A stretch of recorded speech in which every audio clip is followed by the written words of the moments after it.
औज़ुबिल्लाहिमिनश्शैतानिर्रजीम बिस्मिल्लाहिर्रहमानिर्रहीम सूरतुल आराफ और आयत नंबर हम डिस्कस कर रहे हैं 40। तो हजरत ईसा अलैहिस्सलाम बात ये हो रही थी कि जो वजह बता रहे हैं वो दौलत है। और कुरान वजह जो बता रहा है, जो वजूहात बता रहे हैं वो आयात की तकजीब और तकब्बुर है। और हमने देखा कि किस तरीके से ये कनेक्ट हो जाते हैं। तो कुरान हमारी शऊरी सतह पर किस तरह से ट्रेनिंग कर रहा है कि अपने दिलो दिमाग में अल्लाह ही को हक में आला तस्लीम करो, ताकि तुम में तकब्बुर ना आए, अपने अब्द होने का एहसास तुम्हारे साथ रहे। और अब्द सबसे निचला दर्जा है, तो सबसे ऊंचा दर्जा कौन सा है? रब। रब होने का। तो रब की रुबूबियत का भी एहसास रहे, ताकि तुम कब्र में पूछे जाने वाले पहले सवाल का जवाब दे सको। मन रब्बू का, उसका दुरुस्त जवाब दे सको। सो अगली आयत देखते हैं, आयत नंबर 41। लहुम मिन जहन्नम मिहादुम व मिन फौकिहिम गवाश। इनके लिए जहन्नुम में बिछोना है और इनके ऊपर से ओढ़ना है। वकदालिका नजज़ी ज़ालिमीन, और इसी तरह हम जालिमों को बदला देते हैं। अब जब रूह के साथ ये सब कुछ पेश आ गया, तो अब इस रूह को कहाँ ठहराया जाएगा? क्योंकि रूह के बारे में हम जानते हैं कि वो किस तरह की थी। जाहिर है कि जहन्नुम में ठहराया जाएगा। मिहाद। मिहाद गोद को कहते हैं। महद, महद भी। बच्चा माँ की गोद में हर तरह से लिपटा होता है ना। इसको एक सुकून और सिक्योरिटी का एहसास होता है।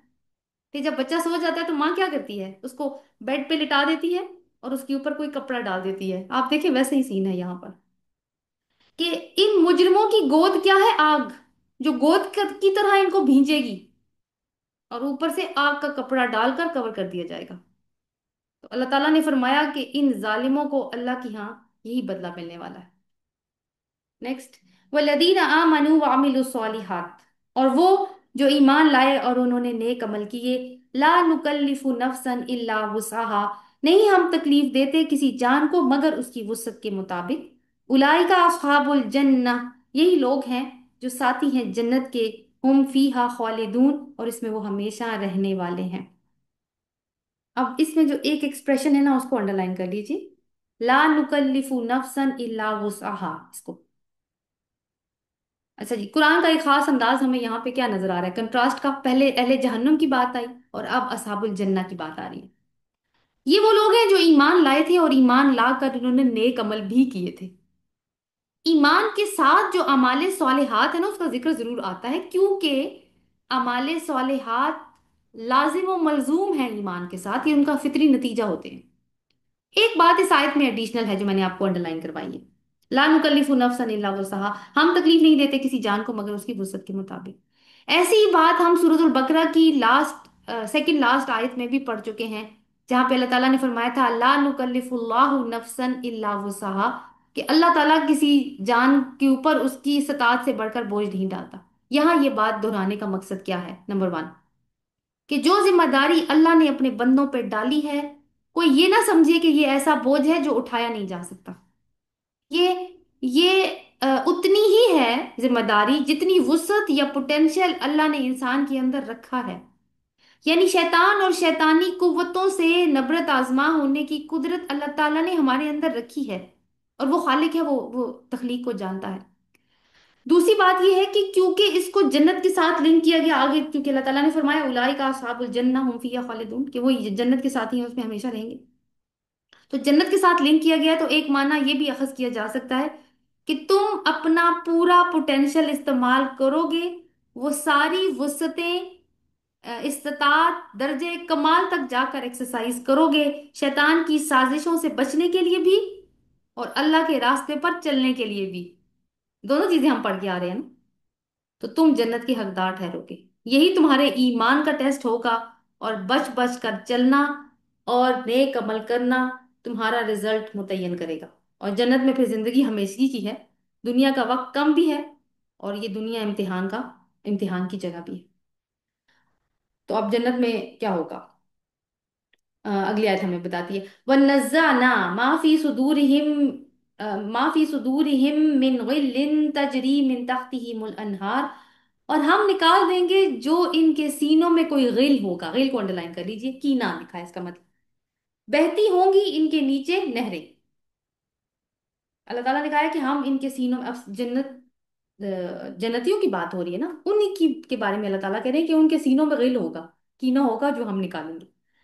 तो जन्नत तो ऐसी होगी कि हर एक का दिल दूसरे के लिए साफ होगा, क्योंकि सब ने तकिए लगा के एक दूसरे के सामने बैठना है, जियाफतें शेयर करनी है।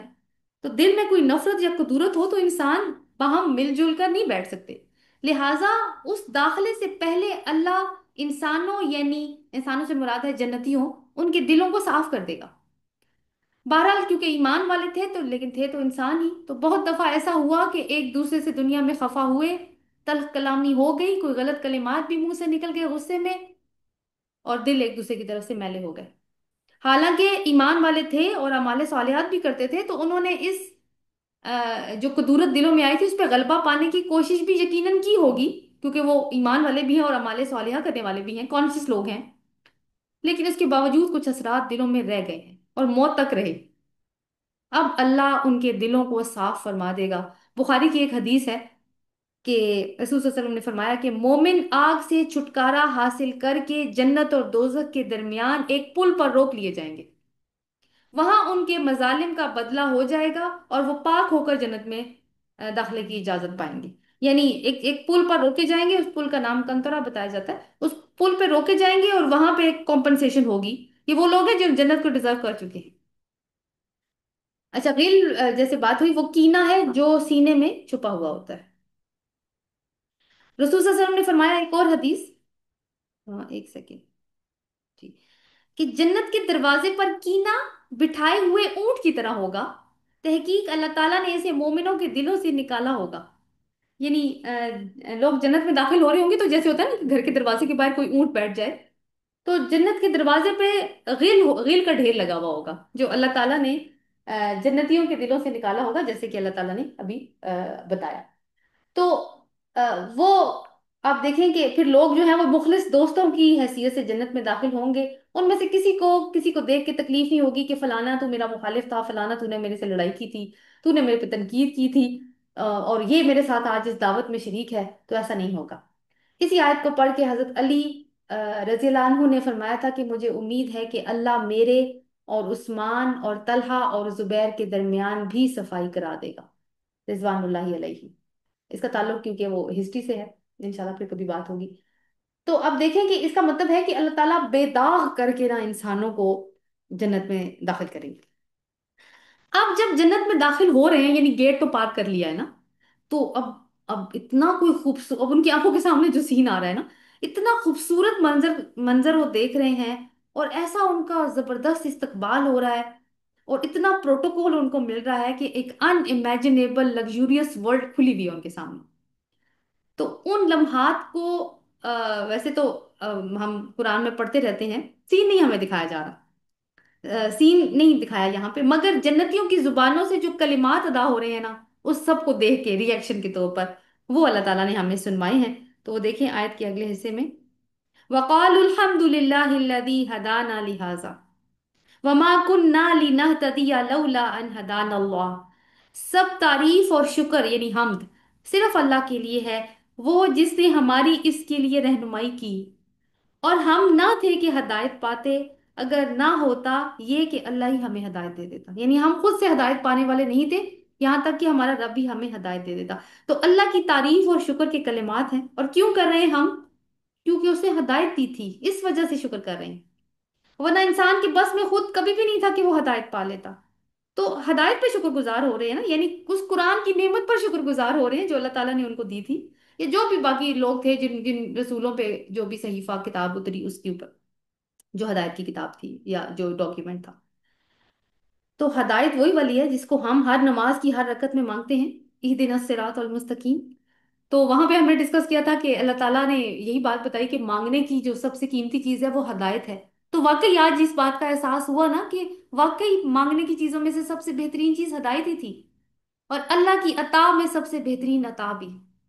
और ये शुक्र ये भी जाहिर करता है कि जैसे एक मुसाफिर एक लंबा और मुश्किल सफर करके मंजिल मकसूद तक पहुंचा है, और ये सिर्फ अल्लाह के फजल और खास रहमत ही से मुमकिन था कि वो मंजिल मकसूद तक पहुंच पहुंच चुका है। अब देखिए कि हदायत इंसान खुद से हासिल नहीं कर सकता, असल हदायत अल्लाह ही की तरफ से आती है जो कोई नतीजा लेकर आती है। और ये हदायत अगला अगला सवाल पैदा होता है कि किस तरीके से, किस तरह इंसानों तक पहुंची? अल्लाह ताला ने खुद तो नहीं दिया कि, तो कैसे पहुंचाई बंदों तक? रसूलों के जरिए। तो अब आगे किसका जिक्र आ रहा है रसूलों का? फिर से आज देखिए, लक़द जाअत रुसुलु रब्बिना बिल हक़, और अलबत्ता तहकीक आ गए थे रसूल हमारे रब के हक के साथ। यानी अब जन्नती अल्लाह के उस अजीम एहसान के साथ अंबिया और रसूलों की अजीम खिदमात का भी और उनकी कही हुई हर बात का एतराफ कर रहे हैं। तो रसूलों पे ईमान लाना कितना जरूरी है कि अल्लाह का पैगाम हमें मालूम ही नहीं हो सकता अगर हम पैगंबरों पे शक करें, जैसे कि मुनाफिकीन किया करते थे, जैसे अहले किताब ने किया, और जैसे कि अभी इस वक्त, यानी जब ये सूरत नाजिल हो रही थी उस टाइम पे मक्का में अहले मक्का कर रहे हैं। आगे क्या फरमाते हैं अल्लाह ताला, वनूदू अन तिलकुमुल जन्नतु उरिस्तुमूहा बिमा कुंतुम तामलून। ये नूदू को भी अंडरलाइन कर लीजिए और उरिस्तुमूहा को भी अंडरलाइन कर लीजिए। और वो पुकारे जाएंगे कि ये जन्नत है जिसके तुम वारिस बनाए गए हो बवजह इसके कि तुम अमल किया करते थे। तो ये एक अहले जन्नत के लिए अल्लाह ताला का ऐलान है। और बड़ा ही खूबसूरत मामला है जो वहां पे पेश आने वाला है। अहले जन्नत इस बात पे बिल्कुल भी कोई फख्र नहीं महसूस कर रहे कि ये जन्नत हमें कोई हमारे अमाल की वजह से मिली है, बल्कि वो अल्लाह ही की हम्दो सना कर रहे हैं, उसी की एहसान मंदी में अपनी जुबान खोल रहे हैं और कह रहे हैं कि ये सब हमारे रब का फजल है, वरना हम किसी लायक नहीं थे। और दूसरी तरफ क्या हो रहा है, अल्लाह ताला उन पे अपना एहसान नहीं जता रहे, बल्कि जवाब में क्या इरशाद फरमा रहे हैं कि ये दर्जा या ये जजा जो तुम्हें हासिल हुई है वो तुम्हारी मेहनत की कमाई है, जो तुम्हें दी जा रही है, तुम डिजर्व करते थे इसको। ये कोई भीख के टुकड़े नहीं है, बल्कि तुम्हारी कोशिश का अजर है। वो एक खूबसूरत सी आयत का हिस्सा है ना, वकाना सायुकुम शुकूरा। और तुम्हारी कोशिश तो अल्लाह ताला ने एक्नॉलेज की थी तुम्हारी कोशिश। तो यहाँ पे यही बात हो रही है कि तुमने अपने अमाल से इसको विन किया है, ये वो रिवॉर्ड है। और ये नहीं, आप देखें कि वह नू दू और पुकारे जाएंगे, यहाँ पे ये नहीं है कि अल्लाह ताला ने कहा कि हम यूं कहेंगे, बल्कि एक बड़ी अल्लाह ताला की शान करीमी का इजहार हो रहा है कि जवाब यूं दिया जाएगा। तो यही मामला दुनिया में भी अल्लाह और उसके नेक बंदों के दरमियान में है। जो जालिम हैं, जो मुजरिम हैं, दुनिया में इनको कोई भी नेमत मिलती है वो फख्र करते हैं, भूल जाते हैं, कहते हैं हमारी काबिलियत, हमारी कोशिश, हमारी प्लानिंग, हमारा इल्म था, इस बिना पे ये नेमत हमें मिली है। और भी ज्यादा मुतकब्बिर हो जाते हैं और ज्यादा फसाद फसाद करते हैं। और दूसरी तरफ सालिहीन को जो भी नेमत मिलती है उसे अल्लाह का फजल समझते हैं, उसी का शुक्र बजा लाते हैं। जितना जितना फल लगता है उतने उतने झुकते चले जाते हैं, और उतना उतना खर्च भी करने लगते हैं अल्लाह ताला की राह में। और आखिरत के बारे में उनको कोई गुमान ऐसा नहीं है, कोई इस तरह की बात वो नहीं सोचते कि हमने तो बहुत अच्छे अमल किए हैं, हम तो जरूर ही जन्नत में जाएंगे। ये अमाल पे गुरूर करना होता है, जो जो शैतान का ये भी एक हरबा हमने पढ़ा था कि वो इंसान के अंदर डालता है कि हम तो यकीनन बख्शे जाएंगे, हमारी तो जन्नत का टिकट पक्का है, पक्का है। बल्कि वो क्या करते हैं कि नेक अमल करके भी इस्तगफार करते रहते हैं, अपने रब से रहम और फजल की उम्मीदें वाबस्ता करते हैं और डरते रहते हैं कि या अल्लाह, जो नेक काम की तौफीक तूने ही हमें दी थी और तेरी दी हुई तौफीक की वजह से हमने वो काम किया, अगर उसमें भी कोई गलती हो गई है, क्योंकि हम तो बहुत ही इम्परफेक्ट लोग हैं, हम तो कोई काम परफेक्ट तरीके से नहीं कर सकते, तो हमें माफ कर दे। ऐसा ना हो कि हमारे हिसाब में से लेने के बजाय कुछ देना ही निकल आए। बुखारी और मुस्लिम दोनों में एक रवायत मौजूद है कि रसूल अल्लाह सल्लल्लाहु अलैहि वसल्लम ने फरमाया, खूब जान लो तुम महज अपने अमल के बलबूते पर जन्नत में नहीं पहुंच पाओगे। लोगों ने अर्ज किया, या रसूल अल्लाह सल्लल्लाहु अलैहि वसल्लम, क्या आप भी? फरमाया, हाँ मैं भी, इल्ला ये कि अल्लाह मुझे अपनी रहमत और फजल से ढांप ले। तो जन्नत अल्लाह की रहमत और फजल से मिलनी है। अल्लाह के सामने अमाल की क्या हैसियत है, वो तो चाहे तो यूं उड़ा दे सबको। अच्छा, एक लफ्ज मैंने आपको कहा था कि एक और अंडरलाइन कर, एक तो नू दू की मैंने आपको बता दिया कि वो पुकारे जाएंगे, यानी अल्लाह ताला खुद नहीं पुकारा, बल्कि एक अल्लाह ताला की अजमत का इजहार इसमें यहाँ पे हो रहा है। उरिस तुमूहा, कि तुम वारिस बनाए गए हो। और ये जो लफ्ज है ना, विरासत का लफ्ज, ये बड़ा दिलचस्प है, ये पूरे उस किस्से की तरफ इशारा कर गया है जो हमने ऊपर पढ़ा, आदम और इब्लीस का किस्सा। औलादे आदम में से वही लोग अपने बाप की वरासत यानी जन्नत के हकदार ठहरेंगे, जो शैतान की फितना अंगेजियों के बावजूद सिराते मुस्तकीम पर चलते रहेंगे। उन्होंने उस हदायत को पकड़ कर रखा था जो कुरान में उनको दी गई थी, उन्होंने रसूल की सुन्नत की इत्तबा की थी। तो जब ये सब कुछ किया तो आखिर में अल्लाह ताला से शाबाश पाएंगे। अल्लाह ताला हमें उसमें शामिल करे। تو یہ जो मजमून था जो हमारा स्टार्ट हुआ था आयत नंबर 25 से, वो यहाँ पे इख्तिताम पजीर हो गया है।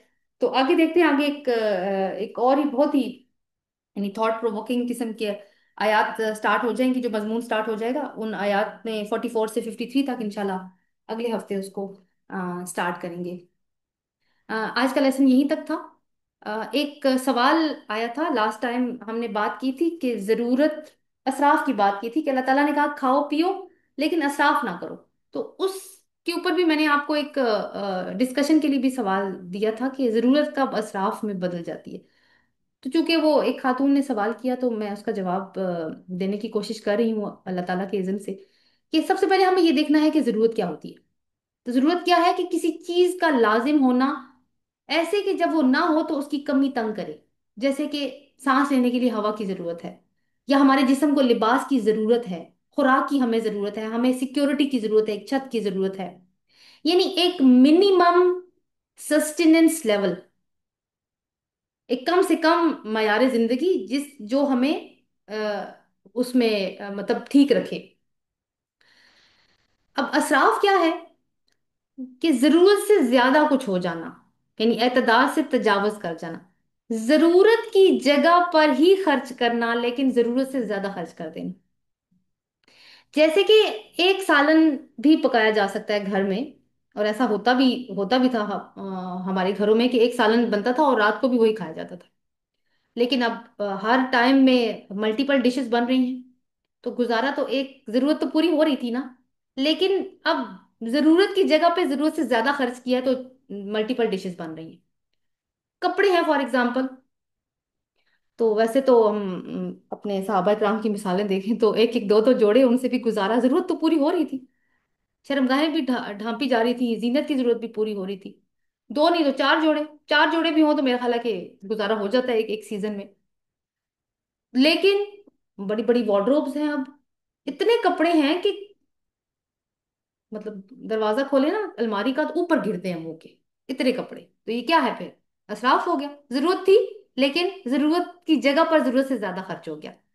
सिमिलरली अब इसका मतलब यूं भी हो सकता है कि चादर से बाहर पाँव फैलाना। तो इसकी मिसालें यूं, जैसे शादी, अब आपने इसमें फर्क यूं करना है कि ये जैसे जरूरत, जरूरत क्या क्या, शादी एक जरूरत है, वो कैसे हो सकती है? वो मैंने आपको मिसाल दी थी, हजरत अब्दुल रहमान बिन औफ थे ना रजी अल्लाह अन्हु। तो मदीना में तो रसूल सल्लल्लाहु अलैहि वसल्लम ने पूछा, अब्दुल रहमान ये तुम्हारे कपड़ों पे रंग कैसा है? तो कहते हैं, या रसूल अल्लाह मैंने कल निकाह कर लिया है खातून से। तो रसूल सल्लल्लाहु अलैहि वसल्लम ने बिल्कुल नहीं कहा मुझे नहीं बुलाया। आप देखिए इस तरह से शादियां हो रही हैं हमारे सामने, तो ये मिसालें मौजूद हैं। तो जरूरत, निकाह की जरूरत ही पूरी हो गई, रसूल सल्लल्लाहु अलैहि वसल्लम ने वलीमे का कह दिया कि वलीमे की ताकीद की कि वो जरूर करना। लेकिन अब आप देखेंगे इस जरूरत को हमने कहाँ तक हम ले गए। फिर अमवात में देख लें, बच्चे का अकीका करना सुन्नत है, बस अकीका कर दें, लेकिन अब क्या हो रहा है उसके अंदर? मेहमान नवाजी में भी हम, मेहमान नवाजी जरूरत है ना, कोई आएगा तो हम उसकी इज्जत और तकरीम करें, कुछ उसके सामने पेश करें। उसमें भी आप देखेंगे कहाँ पे हम जा रहे हैं। बाकी चीजों में भी आप देखें कि हम मुख्तलिफ जैसे रिसोर्सेज हैं उसके यूसेज में हम क्या कर रहे हैं। पानी की हमें जरूरत है, हम पीने में भी, पकाने में भी, नहाने धोने में भी इस्तेमाल करते हैं। लेकिन क्या वाकई हम उतना ही इस्तेमाल कर रहे हैं जितनी हमारी जरूरत है? ऐसा तो नहीं है कि वैसी टूटियां खुली खुली रहती हैं, या बिजली का इस्तेमाल है या गैस का इस्तेमाल है। तो इन सारी चीजों में हमने ये लाइन ड्रॉ करनी है कि जरूरत क्या थी और मैं जरूरत से ज्यादा तो नहीं कर रही। और ये इसलिए लाइन ड्रॉ करनी है क्योंकि अल्लाह ताला ने कहा है कि वो असराफ करने वालों को पसंद नहीं करता, और पीछे हम ये भी देख के आए हैं कि असराफ करने वाले जो है वो शैतान के दोस्त होते हैं। अच्छा, अगर हम असराफ के रास्ते पर चल निकलें तो एक अगली स्टेज आ जाती है, उसको कहते हैं, अल्लाह ताला सूरह इसरा की आयत नंबर 26 में कहते हैं, वला तुबज़िरु तबज़ीरा। तब तुबज़िरु का माना भी यही है कि असराफ मत करो, असराफ करना, वरना तुम क्या हो जाओगे? अगली आयत में कहा कि इखवानो शयातीन में से हो जाओगे, शैतान के भाइयों में से हो जाओगे। तो वो अगर इसराफ की रास्ते पे चलते रहें तो तबजीर की नौबत आ जाती है, वो नेक्स्ट स्टेज है। तबजीर का मतलब होता है, मैंने आपको जरूरत और इसराफ का फर्क बताया, बेजा कामों में खर्च करना। जरूरत नहीं है फिर भी खर्च कर रहे हैं, ये भी हमने अपने पास आसपास देखना है। मैं उसकी एक मिसाल अक्सर देती हूँ कि ड्रॉर में देखें, कभी कभी कभी हम शॉपिंग करके लाते हैं ना, ड्रॉर में चीजें रख देते हैं, और कभी कभी ऐसा होता है कि 6 6 महीने तक हम उनको देखते नहीं है। इसका मतलब क्या है फिर? تو بیجا کاموں میں خرچ کرنا، نام و نمود کے لیے، شہرت کے لیے، نفس کی تسکین کے لیے، لوگوں کے اوپر اپنی دھاک بٹھانے کے لیے، تو یہ مختلف اس کے لیولز ہو سکتے ہیں۔ تو اللہ تعالیٰ نے اس کو بھی شیاطین کے دوست کہا ہے۔ اور کیوں کہا ہے اللہ نے کہ اسراف کرنے والے شیطانوں کے دوست ہیں یا تبذیر کرنے والے شیطانوں کے دوست ہیں؟ کیونکہ شیطان کا ایک حربہ ہم سورۃ المائدہ میں پڑھ کے آئے ہیں کہ وہ انسانوں کے اندر عداوت اور بغض پیدا کرتا ہے۔ تو اسراف اور تبذیر اس کا ذریعہ بنتے ہیں۔ آج ہم نے پڑھا کہ کوئی انسان اپنے عمل میں اکیلا نہیں ہے، اس کا اثر پھیل رہا ہے آس پاس، اور کچھ نہیں تو پڑوس تو دیکھ رہا ہے نا آپ کا۔ تو کیا ان کے یہاں فیلنگ جاری ہے؟ جن جو نہیں افورڈ کر پا رہے، پھر وہ کس راستے پہ چلنا شروع ہو جائیں گے؟ یا پھر کون سا احساس ہے جو ان کے اندر جائے گا؟ پھر کوئی وہ امت والا کانسیپٹ نہیں رہتا، پھر یہ کانسیپٹ نہیں رہتا کہ نہیں ہم مسلمان مسلمان آپس میں بھائی ہیں، کیونکہ پھر یہی ہوتا ہے کہ نہیں یہ الگ ہیں، یہ بہت زیادہ فیسلٹیز انجوائے کرتے ہیں اور ہم الگ ہیں، ہم کوئی اور چیز ہے۔ تو یہ کچھ ڈفرینسز ہیں، انشاءاللہ جب سورۃ اسراء پڑھیں گے تو اس کے اوپر تبذیر کے اوپر بھی انشاءاللہ تفصیل سے بات آئے گی۔ سبحانک اللہم و بحمدک، نشہد ان لا الہ الا انت، نستغفرک و نتوب الیک۔ آمین۔ السلام علیکم و رحمۃ اللہ وبرکاتہ۔